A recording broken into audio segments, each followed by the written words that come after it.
This is September the 4th, 2011, in a world that seems to be falling apart pretty much everywhere. I'm Michael C. Ruppert. Welcome back to a nightclub at the end of the world and the Lifeboat Hour. I'm believing that you can hear me out there. Maybe the board operator will signal if my sound is coming through.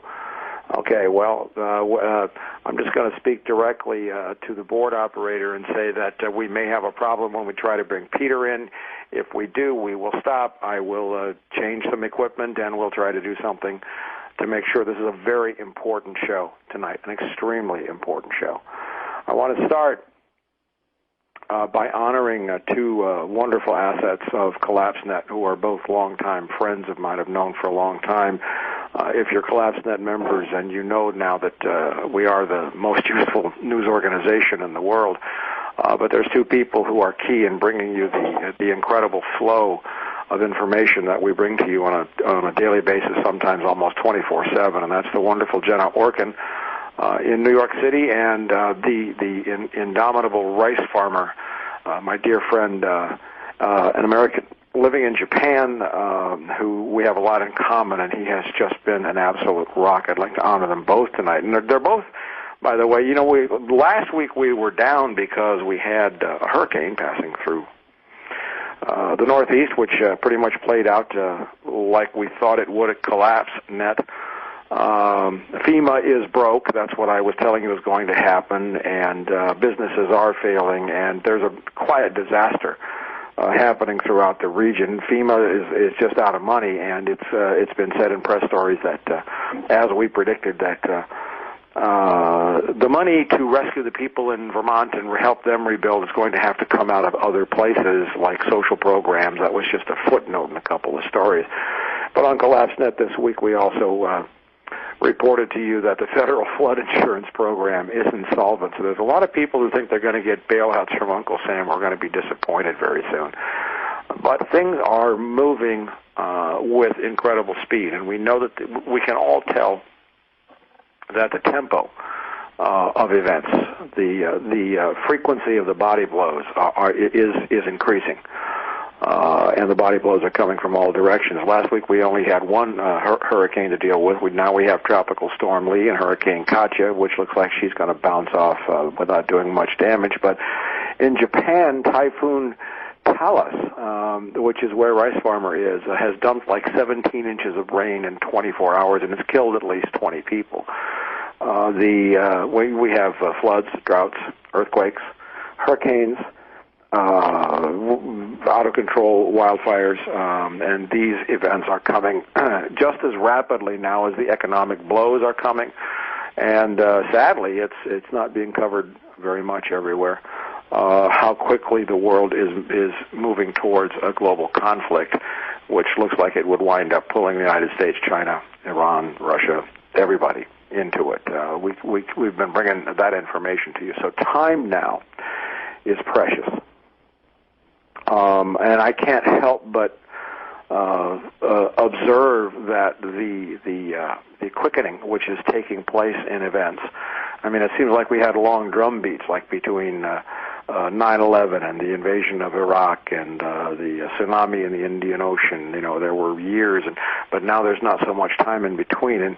And I am seeing and experiencing that energy levels, vibrations, if you will, are changing. Now, I'm standing detached from the Mayan calendar and from all of the prophecies that everybody has now lingering in their head. And all I can do, being the journalist that I am and the detective that I have been, is compare the facts and look at what the prophecies have said and say, you have my attention. And I am experiencing all of this.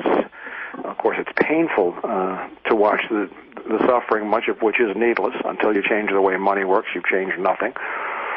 Watching all this suffering, but there is also a deep part of me that has a childlike curiosity, eyes open wide in wonder at events the way they're playing out. Our guest tonight has been on the show once before, and he's a treat for me to talk to. He's an intellectual steak dinner for a good conversation. I've never seen anybody in my life so eloquently describe the evils of infinite growth and an utterly corrupt economic system. His name is Peter Joseph. He is a director. He's a writer. He is dubbed the founder or the godfather of the Zeitgeist Movement, and we've developed a good friendship, and our movements have crossed, and we have many, many things in common, but we're standing on the same side of the infinite growth paradigm. But time is important, and our focus is important. We have to be careful what we spend our words on because there's so much happening so fast. So, first of all, let me see if we have successfully done this. And Peter Joseph, can I welcome you back to the Lifeboat Hour? Yes, you can, Mike. Hey, Peter, how are you? Good, good. Thanks for having me back on. How you doing? We got our technical issues solved. And I kind of want to start off the show because there's a lot going on, and I know you guys are busy and we're busy, and I got an email. And you can take all the time you want to during the course of talking tonight to describe what Zeitgeist is doing, what you got coming up, anything else.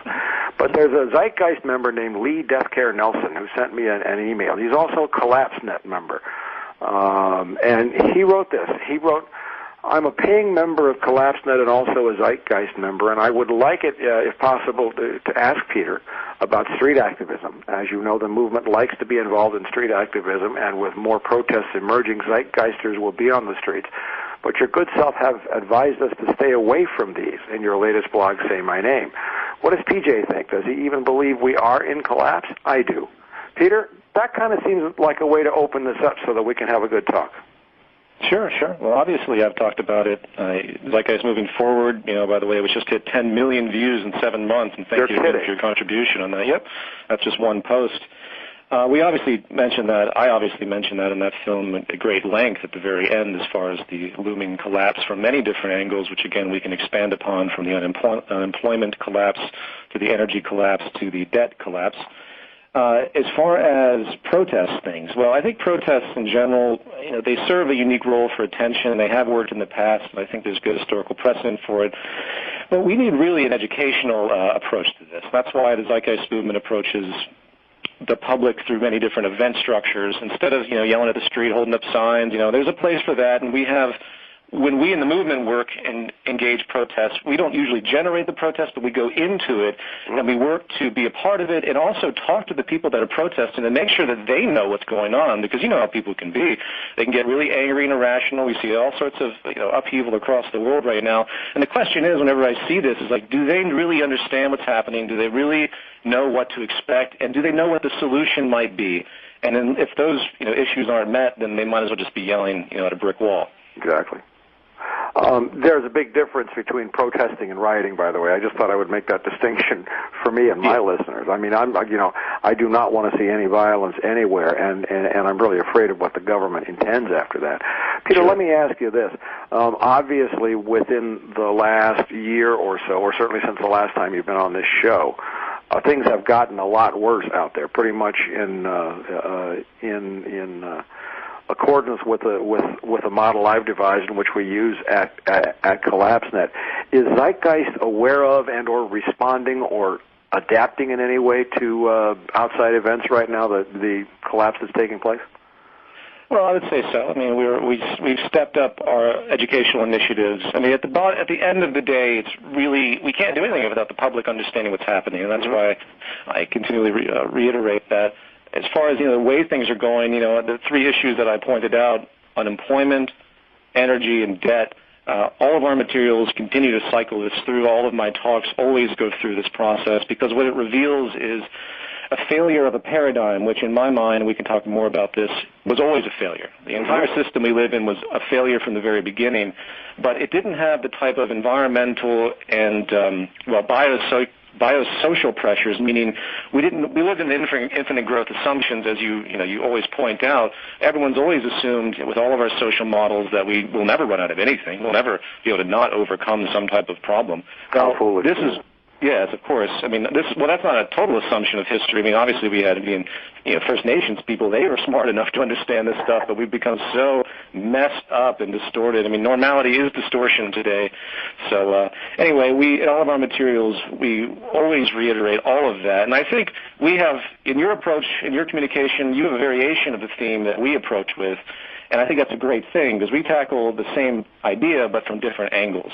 For example, if you don't mind me jumping into the unemployment issue, which everyone is, we have all these pundits and all of our lovely presidential candidates claiming they will be the ones to bring back the jobs. You know what? None of these people even understand what they're talking about because the automation of labor, which has been growing exponentially since the Industrial Revolution, is what has been robbing all of the jobs. Exactly. And no one's commenting on this in a real political sense. Roosevelt sort of knew this during the Great Depression. He was attempting to create a half work day to try and have a work day, give incentives to the corporations to allow another half of the population to become employed again. But the corporations, of course, didn't want to do that. They're responsible to their shareholders and all the profit motives that go in with that. So it's never a possibility, really, unless massive, socialist policies were imposed, of course, upon these corporations. And I think we can guarantee that not happening. But until people realize this trend and the phasing out, basically, of human labor, this is what's happening. It's a paradigm shift of the very monetary market model, and it's not going to stop. Why? Because automation of labor always leads to cost efficiency, which always leads to reduction of purchasing power. So one way or another, as the corporations fail, like all the other debt-ridden institutions, they're going to automate because it's cheaper in the long run, at least in their mind, but they don't realize they're displacing labor, they're displacing purchasing power, and they're displacing their income. So it's a cycle that is just a cipher going straight into itself for an inevitable destruction. It's like I was saying when the current round of economic collapse began the end of July, early August, like I said it would, what I was seeing was that corporations in a desperate need, a stupid need, if you will, to show profit, laid off 30,000 employees to cut costs. The same paradox.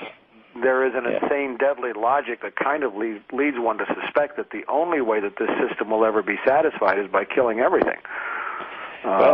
It's going to self-destruct one way or another. The question is, can we step in to sort of limit how bad it might get? And that's really what I think you and I both hope for. That, my friend, is the $64 trillion question. What do numbers mean anymore? We're going to come back and talk about that after we do a song. We have a new song by a new... Okay, we're back with Peter Joseph, and we just asked the $64 trillion question, which was, how do we unplug this beast? First thing that pops to my mind is global debt repudiation. Peter, what do you think about that?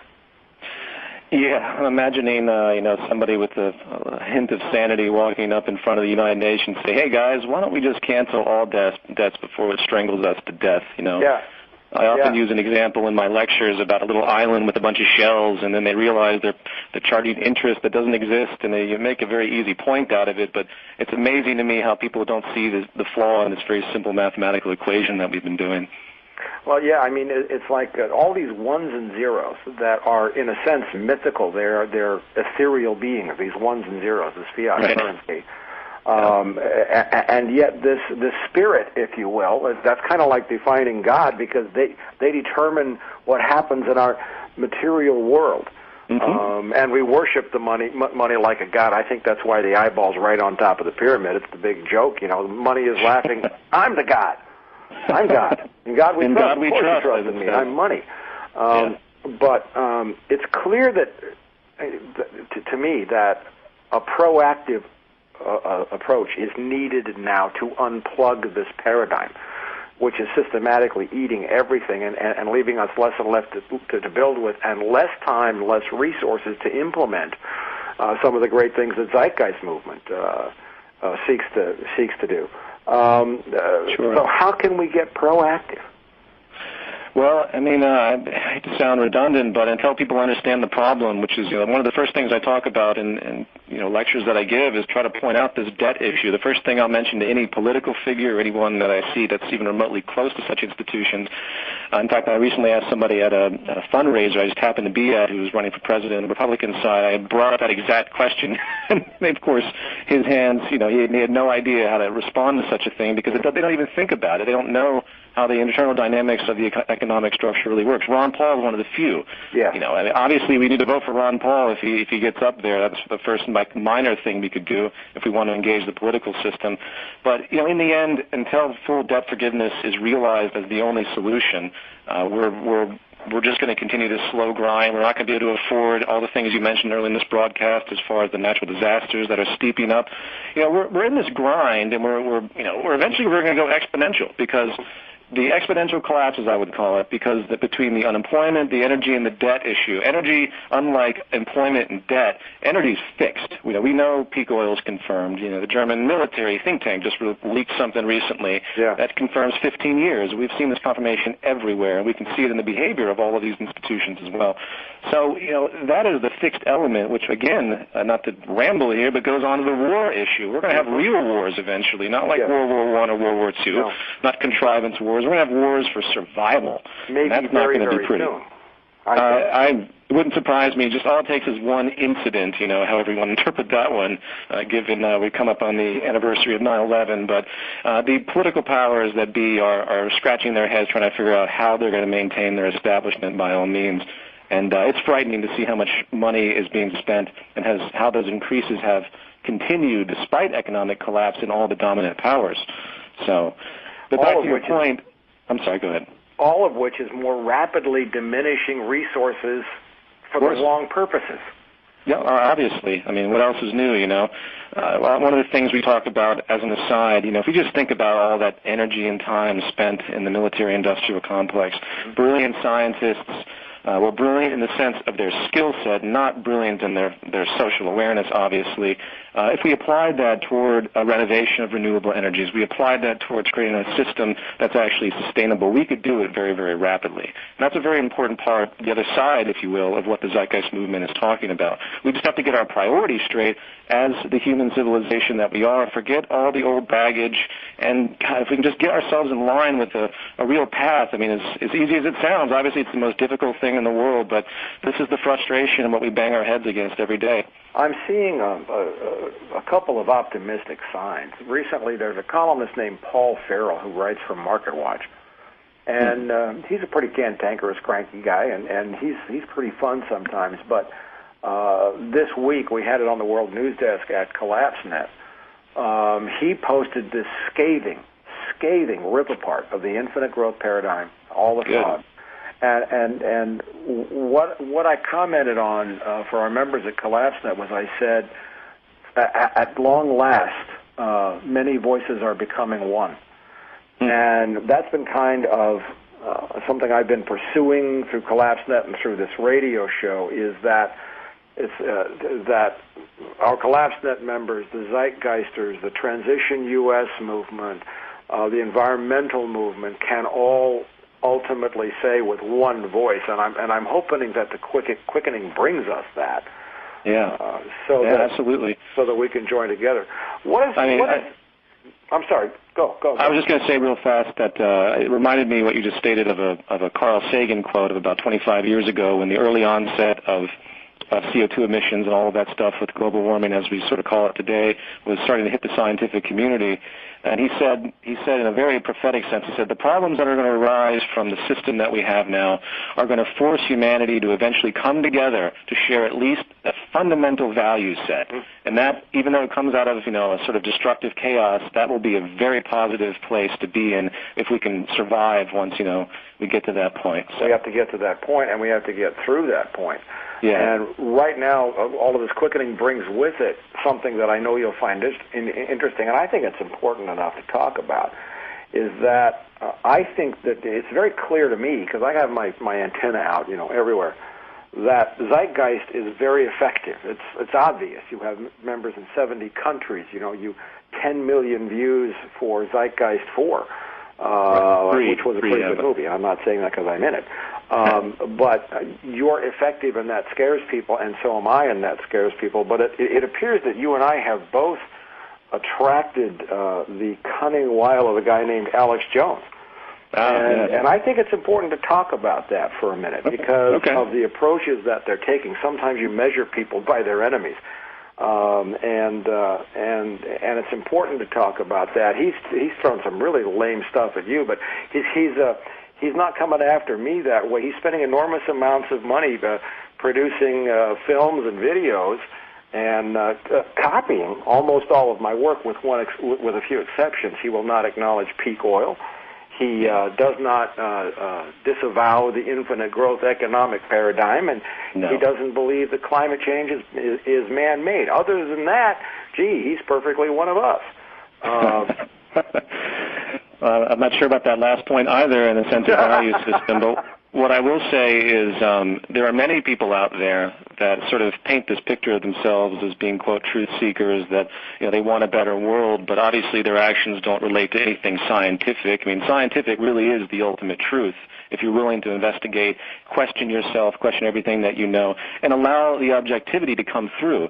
If Alex Jones is objective, he would see the obvious flaws of what I call the free-for-all market and its anarchy that will inevitably push forward all these problems we talk about, because that's the very nature of what the system demands. He would eventually realize that obviously peak oil is real. He has a very weird motivation not to address that. One of the big flaws I see also with a lot of people is that they'll say something, and if they're wrong, they will never go back and correct themselves just because they're in the public mind and they don't want to ever appear to be wrong. Yeah. And that's, I think, an unfortunate flaw. But he's only one of many that have taken numerous shots at the movement and attempt to do anything they can to pollute the message. And the beauty of it all is that we are just operating very sound rationale with respect to our observations. Mm-hmm. And no one will debate any of the issues. Just like I bet no one will debate the issues with you, Mike. What they do is they just attack. They attack and they call you names, and they create all these false prima facie associations and build these straw men. Oh, I must be a Marxist, because Jones and a lot of those individuals, they just said we're all Marxists because of what we talk about with the market system, but they don't realize the rationale. You can't have in a paradigm where our technology is exceeding human capacity. How can you defend the market system that's going to use that capacity for cost efficiency, displacing people's purchasing power, and eventually creating rampant unemployment that can't stop? That's right. You know what I mean? So the logic is always there, but they just can't see it because of their values, and that's really the flaw of most people, is their values, Well, here's something that I'm taking about this, because I spend a lot of my time watching the media. We know that. Sure. And that's that. Not only the media, but people like Alex Jones are becoming more transparently, pathetically gibberish, like all the time. It's destructive. And so that's one of the reasons why I'm watching the cascade of events that's taking place with this kind of wonderment to see how this is going to come out. Yeah. But it is so important that we stop infinite growth, that we kill that economic beast, because debt is what will crush everything. Let me make one point, too, since you brought that subject up that just popped in my mind that I think is very important for all of us to think about, is that when it comes to causality, I grew up, and I fell into, my own little, awakenings and such, and listened to so many different people, and most of the time people blame other people. You know this. Everyone wants to blame somebody else, some group. We have the absurdity of these, like the Illuminati or then the New World Order and all this stuff, and it's all out there. And then, of course, on the normal plane, there's the Republicans and the Democrats. They must be to blame. Who's at fault now? As though that actually explains any type of causality, you know what I mean? Mm-hmm. When you recognize the human being as this developed organism, obviously with massive genetic programming of eons of evolution, but when you analyze our behaviors and our brain structure, which hasn't changed much in thousands of years, we can behave in so many different ways. It's what the system enables us. It's what the system reinforces in our behavior that defines us. And that's the flaw of all these people out there, and that's 90% of most of those that argue and debate about whatever social problem. They want to find someone to blame. They never, ever look at the system, and that's what the movement really is about at its core. I'm giving Peter, I'm giving a speech in Portland on September 11th. That's next Sunday. Oh, by the way, a programming note for everybody. I will not be on next Sunday. Your guest host will be Carolyn Baker, who we've all come to know and love here. She'll be sitting in for me, giving a big speech at the First Unitarian Church in Portland. And, Peter, one of the things that I'm going to be talking about there that I see is so essential right now is a concept that I call change without punishment. That what is so absolutely essential for the entire human race now to survive without nuking the planet to death, poisoning it, putting everybody out of work, destroying everything, is for the ability for an open door for human consciousness to just change. Right. With no shame attached. It's like adding up a column of numbers with a pencil. You know, oh, I made a mistake. You take the eraser, you fix it, and you don't give yourself 50 lashes for that. You just change. Sure. Right. And that's a hard lesson, because as a civilization, human culture is kind of addicted to punishment and blame. Addicted to punishment, blame, addicted to credit, addicted to identity. And you see it echoed and reinforced, in the market system. You know, if someone invents something, they want to, have their patent and everything. And if someone has an idea, you see this in political usage, too, which has a huge influence on people. What did Bush use against Kerry years ago? The flip-flop. Remember, flip-flops. These are things that are so permeate. They permeate so extensively in the culture. So I think that sounds like a great lecture. I look forward to hearing it, Mike. Yeah, this is a fun speech to write. There's a lot of power flowing right now. It's thrilling to write when your life is on the line and you know it. It adds a little spice to it. I have an email. By the way, if you'd like to call in and ask Peter Joseph a question tonight, the number is 1-888-874-4888, 874-4888, or you can email me directly at lifeboathour@collapsenet.com, and that's exactly what Rick Dawson did. Hi, Rick. You got this email for you, Peter. Without getting into a religious debate, what about the Old Testament concept of Jubilee? I'm not familiar with it. Peter, are you? Old Testament concept of Jubilee. I know what the word Jubilee means, but I'm afraid I can't answer that because I'm not sure the context. I don't have Old Testament on hand. This is not Old Testament wisdom. This is like common sense. It's like what we have to do is to get rid of all of the debt, which is a $1.4 quadrillion derivatives bubble that is now imploding. And stop the system from generating more debt, which eventually creates a causal effect that will lead to the removal of the entire monetary market paradigm. The debt system is part of the market system because it's the selling of money. Money is treated like a commodity, and that's the intrinsic flaw, Well, the whole thing is a flaw, if you ask me. Sure. Zevin Cruz writes in, what do you think of Adbusters and Anonymous? Tahrir Square, occupation of Wall Street, maybe that's Tiananmen Square, occupation of Wall Street on September 17 for several months. If you are unfamiliar with it, go to adbusters.org. Well, all I can say is I hope somebody does something that's not violent to change something very quickly. That's what I'm thinking. Peter. I agree. Yeah, I couldn't agree more as far as the nonviolent issue. As you mentioned earlier on, I think you mentioned, or maybe I heard you mention it somewhere else, the only thing violence accomplishes is more military police, more advanced weapons to use against you, and you just really can't go up against these powerful technological military institutions as of now, at least not in the numbers that you're seeing in traditional protests. So.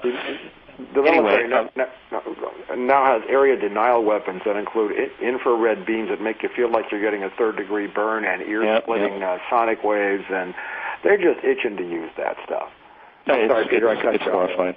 No, rightfully so. It's horrifying. Anonymous is interesting. Okay, we got another email from Enrique Gutierrez. Yo, Mike, what up? Hey, man. This is Enrique from Culver City. Okay, he's doing the personal thing. Where's the question? I'm torn on whether or not I should stay here and become the goat shepherd or go back and share what knowledge I'm learning about permaculture. That brings up a whole host of issues that you might take some time to talk about, Peter. What is Zeitgeist? Is there any activity inside Zeitgeist that's making active preparation for events now? Well, no, that's kind of the world you're in. We're trying our best with the assumption that we can take a hold of this system before it gets to a point where everyone needs to flee. I think in the back of everyone's mind, though, that is involved in the movement and understands it, they realize the difficulty of this approach. They realize that they have to have fail-safes. They realize, like, for example, I'm working on dual citizenship in another place. I have another location that I consider a possibility of getting out and starting a sustainable small area for myself in the event I feel the need to do so. I'm not making plans, but it's in the back of my mind. I'm thinking just like your lifeboat your lifeboat notion and your organization talks about as well. So it's there, but that's not really what the movement's about. We're trying to really push with information movement. I mean, I can go through a list of the types of programs we have, but generally speaking, we're really trying to get as many people out there, unify the world with this sort of common value system, a recognition of the problems, and try our best to kind of take hold of this before we get to that point where, it could be the point of no return, at least for a certain period of time, Mm-hmm. We have a caller on the line, Clyde Nelson, B.C. I don't know if your name is Nelson and you live in Clyde, British Columbia, or you'll straighten this out. Are you there? Yeah, I'm here. Who are you? My name's Clyde Beatty. I'm from British Columbia, Canada. Good, great. Hi, welcome. Thanks. What do you want to ask?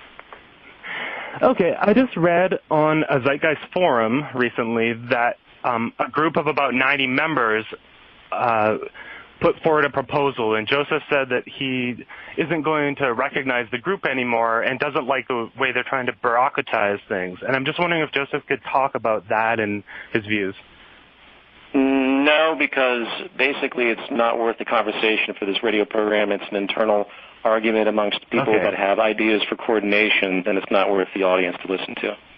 Okay, all right then. Thank you. Sure. Hey Peter. Yeah. Good answer. I like that. Okay, it's important to have the discipline to know that air time is precious, and so is the time that we put into our heads and what we worry about, and we've got a lot of other things to worry about. This is from Rick, who sent us the message about Jubilee. Jubilee was every 50 years, all debts were canceled and all lands restored to the original owners. In summary, that's the short version. Well, yeah, that's basically the right idea. Peter, what do you say? Yeah, I mean, there's a certain number of traditional assumptions in there, such as personal property, right. And this goes on a lot of different complex, things that a lot of people aren't familiar with, the way I view, and the way a lot of people view it from a rational standpoint of how we should share our environment as a species. But, yeah, I could sort of see the logic there in a loose way, sure. Yeah, what you don't want to do under any circumstances is recreate the wheel. That's why, along with debt repudiation forgiveness globally, I have to add on to that. You have to eliminate compound interest, fiat currency, and fractional reserve banking, or else all you're going to do is recreate the same mess all over again. Absolutely. That would be the first step, by all means. Yeah. Okay, good. We're on the same page there. We're out of questions. What does Zeitgeist have coming up? You have some big events coming up, don't you? We do. In fact, in light of your musicianship, and I like the fact that you bring on music that has a social consciousness to it. For the first year, we're doing this Zeitgeist Media Festival, and I want to plug this because it's a very big thing I want to get going. You can go to zeitgeistmediafestival.org and check out the lineup we have for LA and the 20 to 30 other events we have globally across, I think, about 22 countries, which the more of them are inching in. But it's a week from today. It's a 9/11. No real relationship to the historical stuff.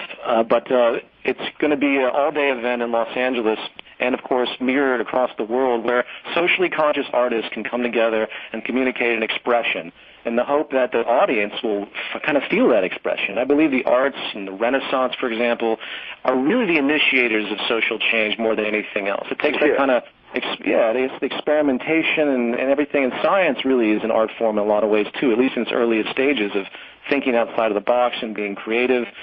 So this is very important to me because I'm also a musician, and my entire value system has been influenced by the arts ever since I was a kid, and I realized the power of this.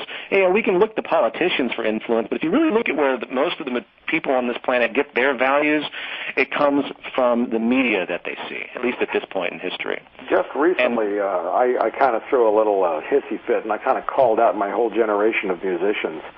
And asked them if they were managing their 401k plans. Like, why haven't we heard anything from my generation, which in the 1960s almost changed the world? Music industry has changed a lot, but there are icons there who were they to but step forward for a moment or two and really tell the truth now and recognize that the world is in far more trouble now than it was during the Vietnam War, and that was bad enough. And yet we seem to have a hard time uniting voices. While you were talking just now, Peter, I had this hope that wouldn't it be great if all of a sudden or at some point the Libertarian Party, all of us in peak oil sustainability transition, you as a zeitgeist, the environmentalists, could all of a sudden realize that we were all allies. Yeah. That would be a tipping point of enormous importance. We got Randy from Fresno on. Randy, are you there? Yeah, I'm still here. Okay, sorry we didn't get to you yet, but here we are. What do you got? Yeah, I just wanted, it's more less of a question and more of just a comment, shout out, and thanks to Peter Joseph, just letting him know we're out here in the Central Valley, California, and we really advocate his movement, and we feel like it is one of the only movements out there that addresses the root cause issues in our human behavior today, which is talking about, human behavior and how we have been indoctrinated and conditioned throughout these past 200-300 years to live this monetary-based system. And I just want to let them know we're out here advocating it. We got plenty of people ready to join the local chapter, and, we just hope that we can keep pushing it forward for you. Thanks so much. That's what it's about. I really appreciate the energy you're putting forward. Thanks. Yes, that's good. We have to show this cross-organizational solidarity here now. That's going to make us all stronger. Guess what, Yeah. Peter? We have an email from Chile. Are you ready for that? Sure. I have just one question about what do we do with police. Here in Chile, there's been some repression and a killing on one boy at CollapseNet. We've been covering the very violent student demonstrations that have been going on in Chile. But the overall issue of police and law enforcement is an important one. Before I turn to you, Peter, just very quickly, I'll say there's a big difference between the federales and the rurales. That's the Mexican way of putting it. But from the federal national police versus the local police, what you want to do is make very good friends with your local police because they live near you and they're your neighbors. Right. But other than that, Peter, I want to take a nap. You talk. Well, the issue of police, what are police? Police are an outgrowth of a system that has flaws. So if your system's not designed correctly, you need people to maintain order for those that don't have their needs met, so they have to step out and do things that are, quote, against the law. You can see a whole series of contradictions in the way the law system works for what it advocates versus what's in practice versus what the system actually promotes. The system that we live in now promotes a certain logical violence. It's a violence of humanity. It's a exploitative system. We have people that have 50-room mansions with 2 jets parked in their front lawn, and we think that's normality or something to aspire to. And the police are there in many ways to protect those super wealthy, who will be the first to become victim to this breakdown we talk about, by the way. I could say a lot about that, but I think it's just important to remember that, police are just human beings, and they're, once this breakdown happens, by the way, as an aside, they're not going to protect you. They're going to protect themselves and their family. This is how the human nature kind of instinct works. They're going to go out and, it's just unfortunate that we have this sort of traditional assumption that the police are there for us on one side, and of course we have the abuse issues on another, and we fail to see what the emergence of laws and police really come from, which is this failed economic model. In the film you were in, we talk about crime. Basic property crime is the majority of crime. Right. If you could just provide the fundamental needs for society, the fundamental needs, and I'm not even talking about a resource-based economy, just if the basic stuff was there, you'd eliminate a great majority of crimes out there. It's that hyper-Darwinistic capitalist notion that is such a grave distortion, it's anti-society, that has permeated and created traditional normality, and we just accept these monstrous prison populations, most of which, I don't have to go on that. Your history can explain I'm all that. over, Yeah, so I just hope that anyone listening can really understand what police and laws come from, and that in the future, what we hope is to not hyperbulate towards more security and more police, which is what we're doing now. We want to get rid of laws. We want to get rid of the need to have more police and more security. That's where the society should be going. That should be the measure. This is right on topic here. I believe we have a caller because I have this message from the board, Anonymous, who works in the government. Is there an Anonymous out there on the line? Hey, Mike and Peter, how you guys doing? Cool. What do you got, man? Hey, well, I'm a big fan of both, big fan of your work, but obviously the issue here is we can't go forward and be activists just out in the world. My question to you guys is even for Collapse.net and for the Zeitgeist Movement, which I am a part of both, we want to go out there and freely be activists, but apparently, obviously, we can't. But I want to see have you guys thought of anything that we can do as law enforcement or military or in like people that just can't do it out in the open? Listen, there's a lot of people out here in government, law enforcement, and the military. You know that Ron Paul is the single most popular candidate throughout the military, something also the press cannot seem to acknowledge. But that's a very good question. Peter, do you want to shout out, how do people in government who will lose their jobs if it's known that they're protesting, how can they help? Yeah, that's one of those huge problems, especially in an income-based system where people need their occupation. That's what keeps people in line, is really money and that necessity. The military, I know lots of people in the military. I get constant contacts from the military that are so supportive of all of this. They know that they're involved in kind of a corrupt institution. They know that engagement of what they're doing isn't really helping anything as far as society. And I always encourage them to gently spread that information amongst their peers, and then inevitably get out of the military. I mean, I really kind of believe in the institution itself. If people just didn't acknowledge it, if we didn't have, say, a military channel, I discovered this the other day at a friend's house. There's actually a channel on TV called the Military Channel. If that isn't a cultural reinforcement of this institution as some staple of like everything that's supposed to be normal, I don't know what is. But I say get out, and I encourage everyone out there that's in the military that doesn't want to be there. If everyone just stood up and just stopped participating in these actions, there would be nothing to do. Obviously, that's easier said than done. Yes, there's obviously secrecy oaths, there's terms of enlistment, there's all kinds of binding stuff that. Well, I mean, if enough people did it, they couldn't prosecute everybody. If really that kind of mutiny was able to amass, I mean, I almost made a movie, and I still might, called To the Military, and it's basically an open letter to everyone in the armed forces and the police departments to make them question what they're doing, because they hold such power.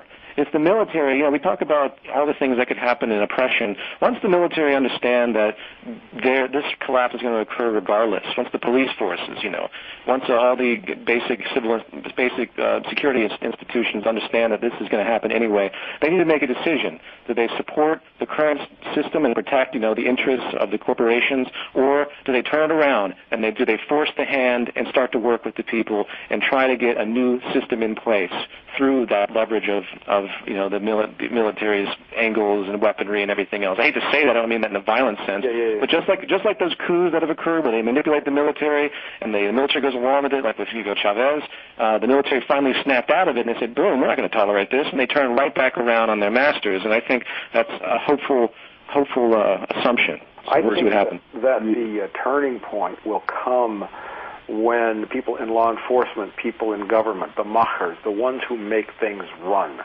right? And the military recognize or shed a false belief that by doing their job as a cop, as a soldier, as a bureaucrat, that they're going to keep their job. What they really have to understand is the way things are working, they're going to be eaten too, and all they're doing now is standing on the shoulders of people who they're drowning, only to wind up with the same fate themselves. What's so important for also what I see happening too is an awakening around this planet that regardless of nationality, language, or color, we are all one empathic species. Truly what happens to us in Fukushima is happening to us everywhere, Yeah. And am I still on the air? Yes, you are. Okay. Well, see, my thing is that these guys need to realize that we took an oath to defend also against domestic enemies. Right. Okay, sure. and that needs to be taken seriously. I just think that they don't realize that it's a reality, that a domestic enemy is real, is in front of your face. That's why I have so long objected to, again, the Alex Jones thema of concentration camps for everybody, gray 3 squares a day. Yes, I agree. Because that's just not going to be the case. That's too expensive. There aren't the resources to do that for 310 million Americans, and certainly the military is stretched way too thin. We're going to be on our own.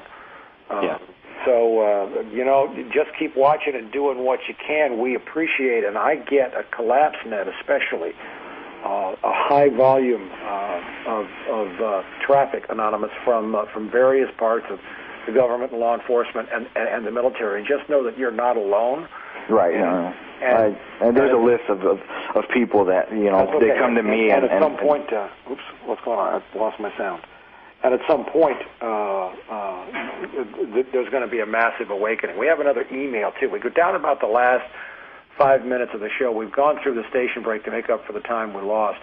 This is an email from Richard Lewis. What role does intuition and or spirituality fit in problem solving? Intuition is a, quote, natural process and is employed by most species on the planet. I believe intuitive leaps must be made sometimes just to get past roadblocks. For example, take bread. It's been around for at least 12,000 years. I don't think someone at the time guessed on yeast and bacteria interactions along with temperature effects and microbiology food sources. There simply wasn't enough information available for the scientific method to be employed. Some of the greatest discoveries were founded on large intuitive leaps. Anyway, great work on the Zeitgeist movies and concepts. Keep up the good fight. That's from Richard Lewis. Peter, you want? Sure. I think there's 2 points there. That one is intuition. I would say intuition in the sense of, you look at a cat, and how does a cat jump perfectly up onto an 8-foot platform and land in absolute elegance? That's an intuition of the biology of an organism. And we have amazing visual intuition, if you will, where you can watch two projectiles come in different angles, and your brain will immediately calculate where those two will come together or how far apart they'll be. You'll notice this when you walk around. If a car's coming your way, you'll be able to navigate. If a bike's coming your way, you'll know if you're going your same velocity and they are, that you'll hit them. And we intuitively do that. But when it comes to invention, which I think is what he's really pointing at, invention is always random. And that's something I think it's very important to realize. There are obviously components with knowledge, but no one really kind of invents anything in its like root form. When someone invented the wheel, no one invented the wheel. They kind of figured out that, say, a log fell over, a tree fell over, and the log rolled, and they just found the observation. You can call it intuition, but I think it's more of something clicking. It's hard to create words for that. But as far as the role in decision-making, obviously there's an experimental quality that always goes along with anything that we do, which goes back to the media festival, the role of art and science, and keeping an open mind and thinking outside of the box and surrounding yourself with so many different cultural variations. I mean, you obviously see the difference in thought with, say, one individual that lives in the South and never left his hometown versus someone who's traveled the entire world with lots of exposure. You'll definitely see a difference in creative thought and flexibility of thought. So I think it's just a process of exposure and experimentation and chance, but I'm not sure if intuition is the right word. Well, for me, from my spiritual perspective, intuition is also inherently a part of plugging into a wisdom that is already there, that doesn't arrive via cognitive processes. I've been lucky with very good intuition throughout the course of my career as a policeman, and certainly in the struggle sense. But sure, such things are to be listened to.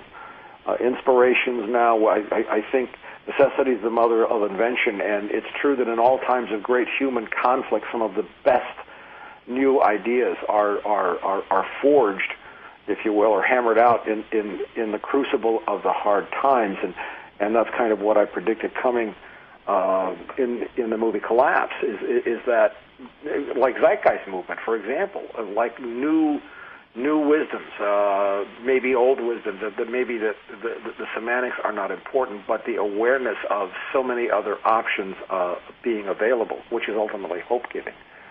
Sure. We're down to about the last minute. Peter Joseph, I'm going to wrap up with my listeners. I want to thank you so much for joining us again on the show. We will have you back again. And everybody out there in Zeitgeist, please know and understand you have allies at CollapseNet. You have allies in Transition US.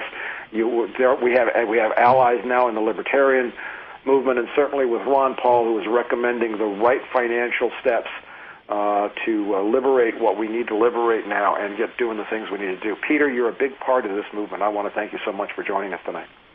Thanks so much, Mike. It's an honor, and I just want to remind you and everybody else, not to remind you, but the entire audience, that we're all in this together, and it's time we start to think about it that way. Absolutely. Peter, we'll be talking to you soon. Thank you for joining us. All right, man. Take care. All right. Everybody, I'm going to be off next Sunday, speaking in Portland, and on the 14th I'll be jamming with my great buddy Lisa Mann at Duff's Garage. I got a 3-song set where I'm going to sing the blues and have some fun. I'll be back with you on September 18th. Upcoming guests will include Transition U.S. I hope to have Caroline Staten, the executive director. We may have Jenna Orkin and Rice Farmer as guests, but we got some good guests coming up. Thank you so much. You've been making us real strong here on the Lifeboat Hour. We'll talk to you soon. Take it easy. Good night.